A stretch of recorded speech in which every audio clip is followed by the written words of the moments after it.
The most important concept for modern ultralights is learning how to fly safely. My name is Paul Hamilton. I'm going to take you through my experience of learning to fly a trike and become an instructor. This will help you develop your piloting skills easily and safely.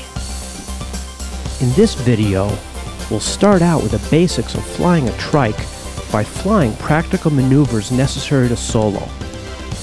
Then we'll cover important areas specific to ultralight trikes. We will also highlight areas needing further study, all for you to become a safe pilot. Paul, we're going to go through the startup procedure. We already have our brakes set and we've checked our plane to make sure that it won't move. So we're actually satisfied that if we pull on the plane, the brake is actually working. The next thing we're going to do in our checklist, I want you to look down and find the throttle, place your hand on it. I want you to go ahead and release the brake, allow the plane to taxi if necessary, bring the throttle smoothly and slowly forward to the full power position, place your hands onto the control bar. As our airspeed starts to increase, I want you to slowly bring the control bar forward. As we lift off, retain the control bar back to retain airspeed. In the event of a power failure at this time, we have enough airspeed built up to actually make a sufficient landing. The fundamental regulation is FAR 103 that allows us to operate a single-seat ultralight under 254 pounds.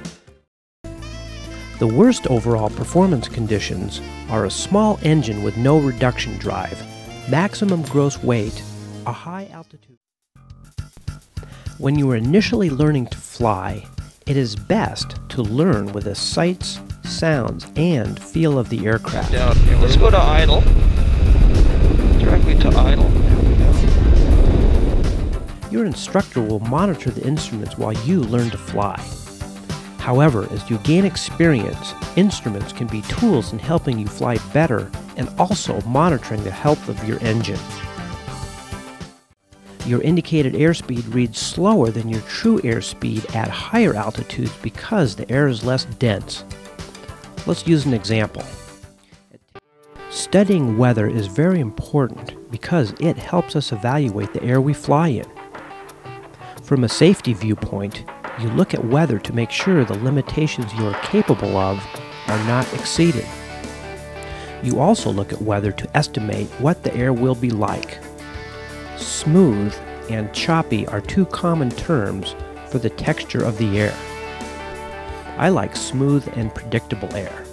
However, more active air such as thermal columns are also fun to fly in. Luckily today, we have satellite imagery, computer modeling, weather observations, and weather predictions all around us. A sectional aeronautical map is mandatory to get the airspace information around where you are flying. It is the law to understand the airspace you are flying in.